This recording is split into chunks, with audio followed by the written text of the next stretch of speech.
How can we make the world better? By making ourselves better.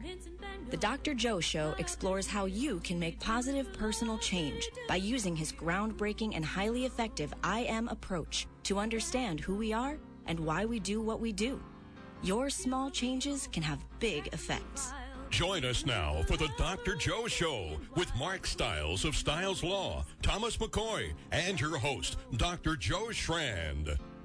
Ladies and gentlemen, welcome to the Dr. Joe Show. I think that was great. I did a little different, though. You did. It was, I mean, there's always energy, but this was over the top almost. It's because of our upcoming guest, I think. I think so. Yeah. It's so timely. Just so people understand what we're about to talk about. We don't very often talk immediately about things that are happening right now in the news. But this is such an important part of our world right now. We could not ignore it. We really could not. So, Tom, could you introduce our guest tonight, please? That's right. Tonight we have a veteran of both Iraq and Afghanistan, 82nd Airborne Division veteran, Patrick Brandt. Yes. Let's get that applaud up a little bit. Let's get that applause going for this man who has... Thank you, first of all, Patrick, for your service. Thank you. Thank you, friends. And thank you for being here tonight to talk about your experiences overseas, but also what it's like for you right now and Sure. other veterans as we have left Afghanistan. Sure. Well, I guess to start out, give you all a bit of a timeline of my service. I was in the Army for 6 years, a little over 6 years, 2004 to 2010. So I guess at this point, I was kind of in on the early stages of the conflict. With Afghanistan specifically, I was there for about 13 months, from 2005 to 2006. My unit, the 82nd Division, we were sort of on a year-on, year-off rotation at that time, from going overseas and redeploying back to the States. So it was basically a year in Afghanistan, year home, year in Iraq, a year home, and then another year in Iraq. And that sort of finished off my career. And so, yeah, I would say definitely I've seen a lot of evolution of the face of this conflict in particular. Where we were, in 2004 with desert tan camouflage and green woodland camouflage equipment, because we didn't, they didn't have all of the desert camouflage, to, now where most of the war was fought, remotely with drone strikes, and yeah, it's been quite an interesting ride, I think, for everyone, especially folks back home. But yeah. Again, appreciate your service. How did you decide to go into the service at all? I would say it was probably adventurism over really anything else. Really over patriotism, personally. I graduated high school in 2004. I was a sophomore during 9/11. So as a kid looking for something that wasn't school. I hated school. I barely graduated high school. Looking for something, some action. The patriotic fervor that was sweeping America, at that time, 2002, 2003, I had a lot of support behind me, wanting to do what I did. And I didn't come from a military family. My mother didn't want me to join. She fully supported it and was very proud of me, but, we just weren't that type of family. But I don't know, there was, like I said, a very patriotic as much as it was, if I say with an amount of shame, that I saw war as an opportunity to connect with something that I thought was real and that was visceral, that was a real test of my humanity, I guess, which, hindsight, that's a pretty naive and pretty privileged, I think, view of war that's reserved for Americans. But Shame? You used the word shame. Why is that? Yeah, well, I think it was shame out of having such a self-centered view of warfare and like what it means. And I was just thinking it was like I said, I just thought it was like an adventure. I didn't consider the impact of being an occupational force in someone else's backyard. And I saw the conflict as very black and white, terrorist versus good guys, and good guys even being, people overseas, the local nationals that wanted our help, bringing freedom. I absolutely bought into all that, and now I'm an actor living in New York. I'm quite leftist, don't mind saying. So the 180 that I've taken, I think, has left a bit of, residual shame. I mean, I've forgiven myself, and I think we all, change and develop. I think that's what a lot of your show seems to center around. And so, but I can't help, the things that I was involved with had such a grave impact on other people. It's hard to, just kind of forgive and move on from that without some shame. That's powerful, though, Patrick, to be able to acknowledge that and live with that as well. Yeah, well, I don't know. I mean, I think that I am, for whatever reason, pretty okay talking, about this stuff, and I think maybe part of it is my more liberal upbringing, maybe. My more sort of in touch emotionally upbringing, maybe, than some of my veteran brothers and sisters. But for whatever reason, I really think it's important to sort of maybe objectively view my situation and objectively view my experience and try to bring like a truthful voice behind it, and one that sort of serves the larger community to get a better knowledge of actually what is in the mind of a foot soldier, that, and I don't know, and it's been a bit of a journey to be able to talk this frankly about it, without some traumatic responses, but I've been pretty successful in being able to navigate this, with the help of many other people, and so I do think it's a bit of a responsibility to be able to sort of share my voice about it when I can. Well, I appreciate it. Yep. Patrick, off air, we're talking a little bit that you haven't spoken about this in the public setting before? No, I haven't. No, I've spoken with it in, I think, small groups of very different people.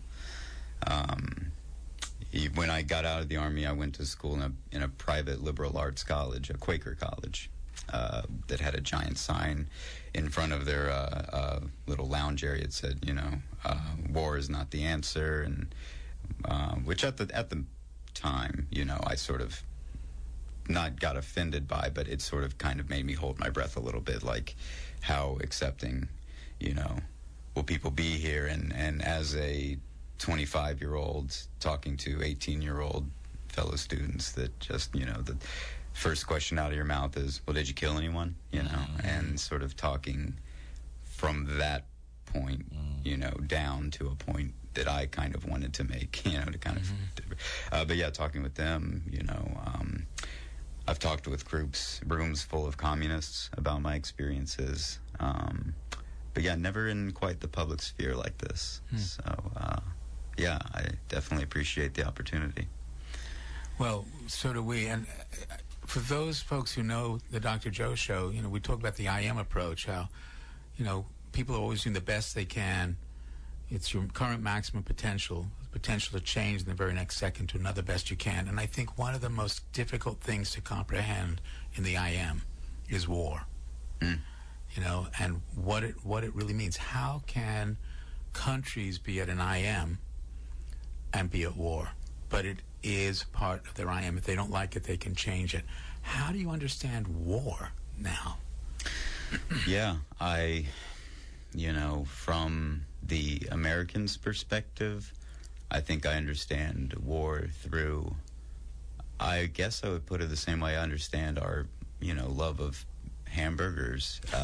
We are so detached from how a hamburger is made. So, we have people that cringe at hunters, for their way of life, that go off to, a fast food chain in the same breath. So I think from an American's perspective, there's been a detachment of war, the spectacle, versus war, the consequence. I don't know. Now, from the quote-unquote other side, war is a desperate last act to somehow cling to a world that doesn't want them around, is, I guess, what I would say. This isn't an original thought of mine, but, it has been suggested to compare sort of the belief system or the ideology that an American soldier goes into war with. And yes, we're fed, for your country, these colors don't run, bringing freedom to the world. But when it really gets down to it, I mean, I think when we think about what America represents, the sort of commodityism that we're really fighting for, because we know we're all comfortable over here or whatever. And so what's really at risk for us if we lose versus the local national who is picking up a 40-year-old assault rifle and aiming it at an American convoy, knowing that they're about to get blown out of the, dust for it. And why do they do that? What is at stake for them? And it's so much more when you get down to it. And they have so much more that they need to fight for, that the American soldier doesn't need to fight for when it comes down to it. So I guess that answers your question. Yeah, absolutely. And how do you then use these experiences, and we're going to go deeper into them, in your theater and your acting now?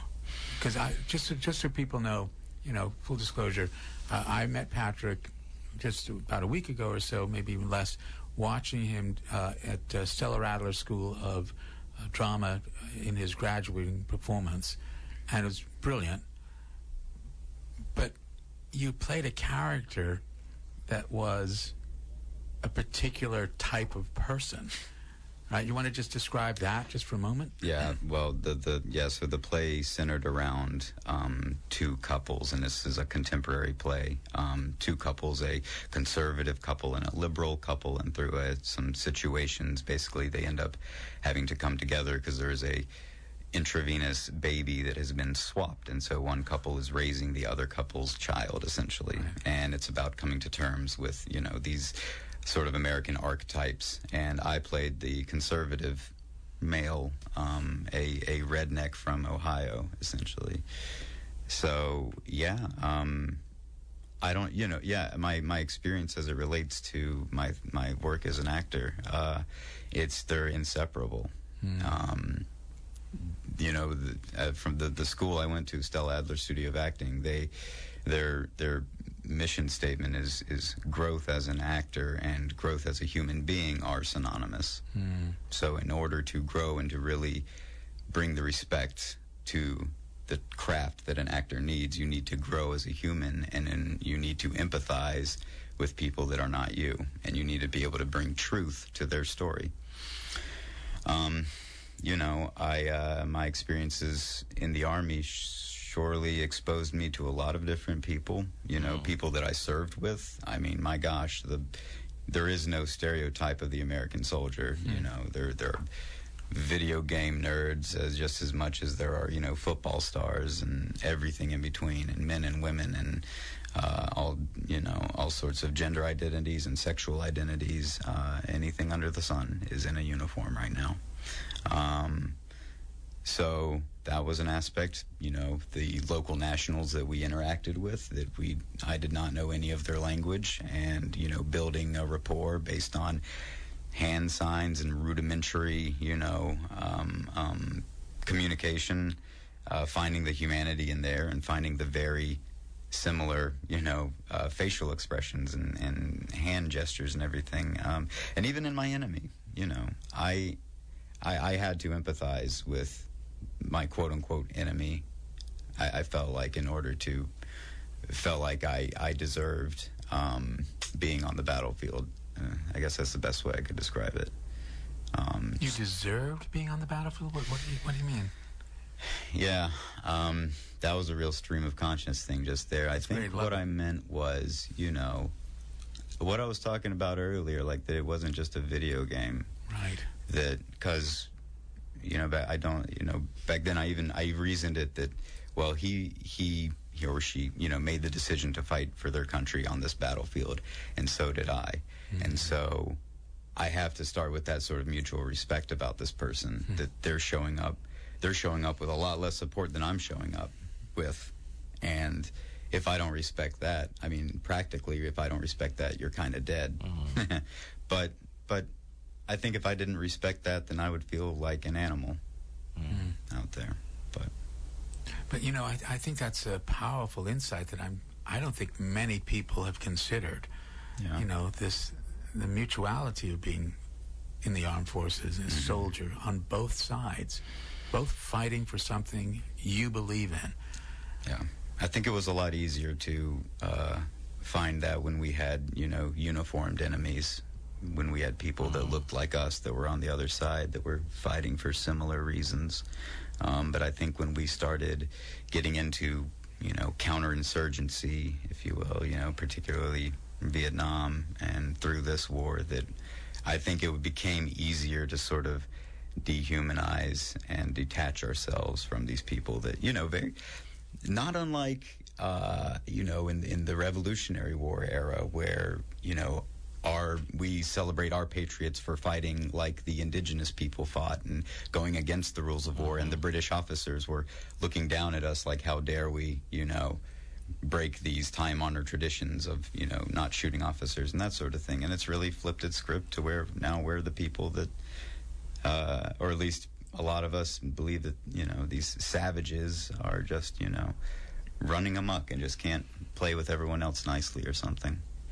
This is really a critical insight, because I truly believe that the only way a human being can hurt another human being is to dehumanize them first. And that sounds, sinister, but the other side of it is it shows how much we really have the capacity to care for each other.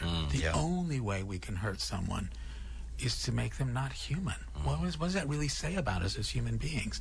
And if we can tap into that commonality, tap into that reality that we actually really do care about other humans, let's get rid of these groups, the in-group and the out-group. Yeah, absolutely. That would definitely be the dream. Yeah, I want to make that dream a reality. I mean, on that point, this is a bit of a digression, but this is something that has come up a lot with us, is in that search to break down these barriers and break down these groups. I know that there's been a bit of a calling to sort of jump right to that, especially in this post-2020 political ground. But I do want to say, just from my personal opinion, that we have some things to make up for before we are on that equal footing where no one is better than the other one, and I think that to skip over that and, just saying like injecting critical race theory in schools, I think is a great way to bring that equality eventually. But I think that we have, as white people, that we have some ground to be accountable for before we kind of reach the equal footing with everyone else. But yeah, I think that's perfectly fair. Yeah. Right? It's not a free ride. Is what I'm saying. The I am is not a free ride. You are held responsible. That is one of the tenets of the I am. I like that. Just because it's the best you can do doesn't mean you're not going to be held responsible for it, because you control no one, you influence everyone. Everything you do has an impact on somebody else. It's kind of mind-blowing when you think about it. And that's why you are responsible, not a free ride. Yeah. So, I guess on the note of Afghanistan and what's currently going on, I know, we were just talking about there are a lot of veterans out there right now that are having a really hard time swallowing and receiving what has transpired in the past, week, in the past couple of weeks, for anyone paying attention, the past year maybe. But yeah, I guess maybe to just sort of directly address any one of y'all that are listening that has spent time over there and feeling really dejected, I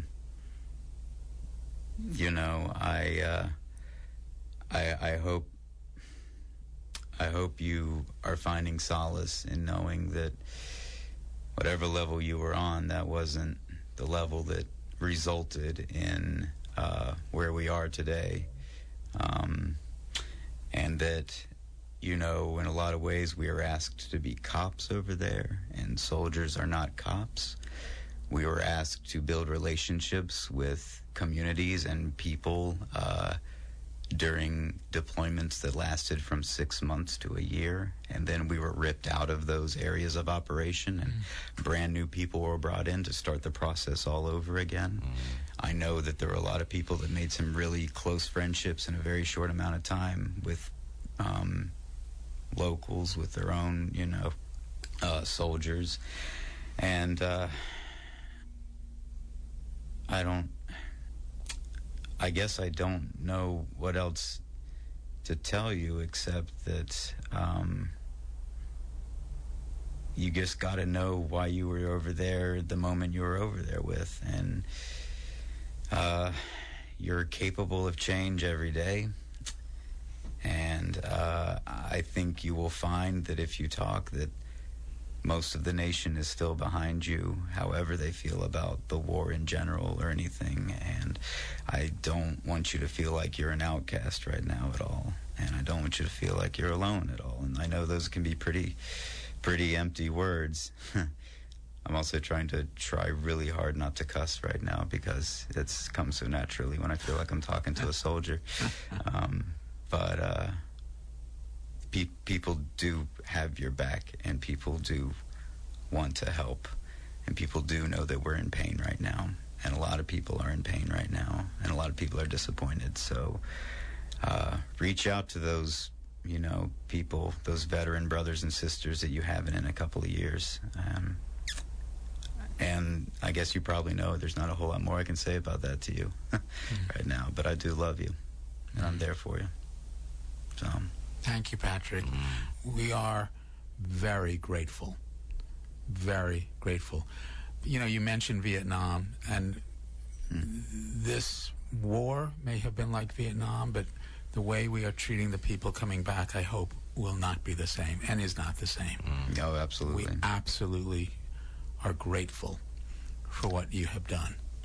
I think in that respect, when it comes to how people view the veterans, I think America has learned a lot of its lesson in that regard. Yeah. Which we are thankful for, very much. But, yeah. What was the adjustment like? I've got a couple of questions that have come in to me. What was it hard adjusting being back, and what made you decide to be an actor after your service? Yeah, well, I was into theater as a kid, and when I got out of the Army, I was going to be a history teacher and just keep theater as a hobby. But as far as my decision to be an actor, I had a professor that I was taking a theater class with that said, "You're good," and so I decided to pursue it. As far as my adjustment, I don't know. It's been a long road. I've been out for going on 11 years now. I think part of my adjustment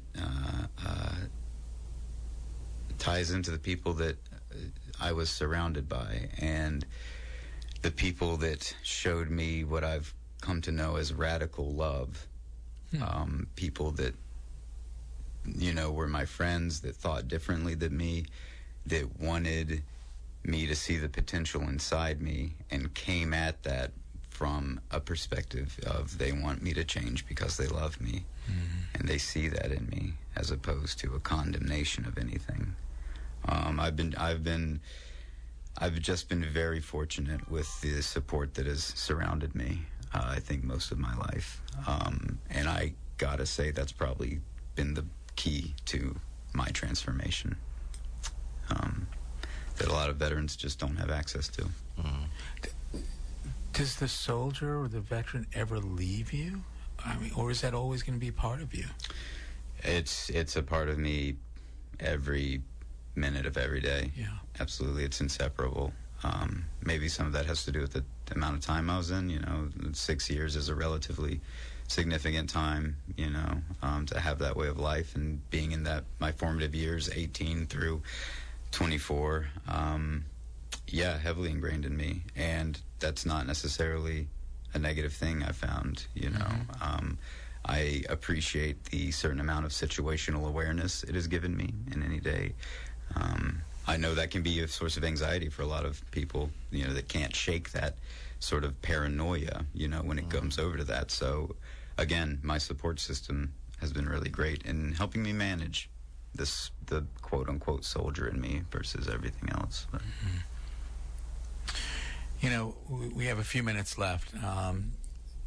The Dr. Joe Show revolves around the I am approach, the idea that we're always doing the best we can with the potential to change in the next second, influenced by 4 domains: your home domain, the social domain, the biological domain of your brain and body, and the I see. How do I see myself? How do I think other people see me? Because the 4 domains interconnect, small changes can have big effects. You don't need to change everything. So I'm wondering, what small change can you recommend to your brothers and sisters to manage what's happening right now with Afghanistan? Yeah, there's I've thought about this connection between approaching enacting and approaching my time in service, and sort of what led me down the change for the positive that I found. And it's something so basic that we hear all the time, and it's listening. Listening as opposed to hearing. Listening with every fiber of your being to the person across the table, and listen with an intent to change something about yourself, as opposed to listening in order to give an answer. I think that's so crucial and such a building block to developing an empathetic person. But, yeah. I hope people are listening to that. The second rule of the I am: you control no one, you influence everyone. You get to choose the kind of influence you want to be. Patrick, what kind of influence do you want to be? I want to be a pillar of support. I think that that's the most noble cause for someone who looks like me, and since this is radio, I'll say I look like a cis white male. And to be a pillar of support for voices around you that have been stifled out because of your presence is where you need to be in society right now. Thank you. Thank you for your service and for everything you've done and for the words of wisdom that you've provided. All right, folks. We'll see you all next week on The Dr. Joe Show.